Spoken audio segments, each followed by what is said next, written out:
1980 Topps Dave Stieb once ruled the hobby, or at least looked good in the display case. Once upon a time, the Dave Stieb rookie card stood toe-to-toe with the Rickey Henderson rookie card as the best the 1980 Topps set had to offer. Back in those days, in the early to mid-1980s, Rickey was a burner who had already set the single-season stolen base record, and Stieb was developing into one of the best pitchers in the game, helping build the fleeting Toronto Blue Jays into a contender. By the time the Jays won their first division title in 1985, that Stieb rookie card was pulling down about $3 a pop, not far behind Rickey, who set the pace at the $3 to $10 range depending on how the wind blew.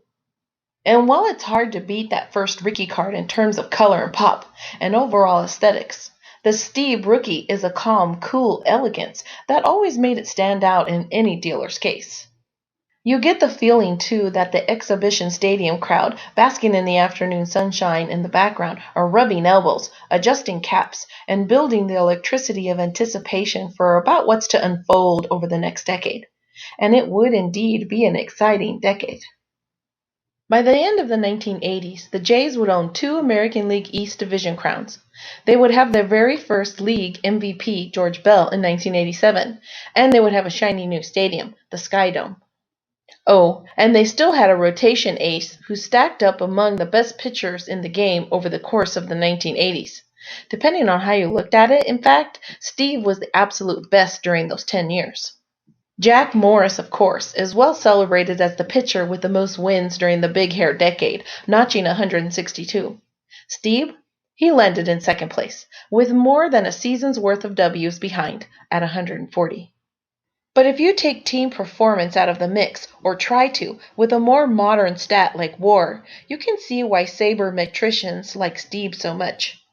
The Toronto righty led all comers during the 1980s with 45-plus wins above replacement, far outdistancing second placer Bob Welch at 35, and Morris, number 12, with just about 28 WAR. If you like your rate stats a bit more traditional, Stieb still acquits himself well. The Blue Jay ace ran up a 3.32 ERA and 126 ERA plus on the decade, compared to 3.66 and 109 marks for Morris. Why the side-by-side with good old Jack? Because Morris is in the Hall of Fame, and Stieb probably should be, and because Stieb was a better pitcher. But of course, there are reasons the way things are the way they are. Morris fronted the staff for the historic 1984 Detroit Tigers, then did the Game 7 thing for the Twins in 1991, then sort of stuck it to Stieb by winning the World Series with the Blue Jays in 1992. And Henderson went on to set just about every base-stealing record you could ever dream up, and became the greatest leadoff hitter ever, and won the MVP award, and developed into an all-around dangerous and complete offensive machine, and darn near played forever. In the process, he turned his rookie card into one of the top handful of cards of the whole decade. Stieb, meanwhile, sort of aged as pitchers tend to do, and was done in the majors at 35, albeit with a brief comeback in Toronto at the age of 40 in 1998, and still his final tally reads as 176 to 137, 3.44 ERA, 122 ERA plus, 56.4 WAR, all according to Baseball Reference. That leaves him as something like the 73rd greatest starting pitcher ever by reckoning of Jaws and Baseball Reference. Sort of borderline from a Cooperstown perspective, but way ahead of some guys who are already enshrined.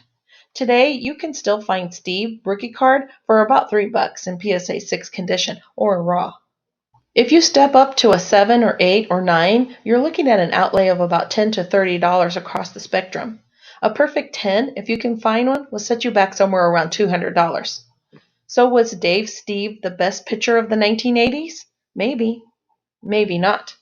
But his classic rookie card most certainly belongs on everyone's list of the most underrated cards of the decade.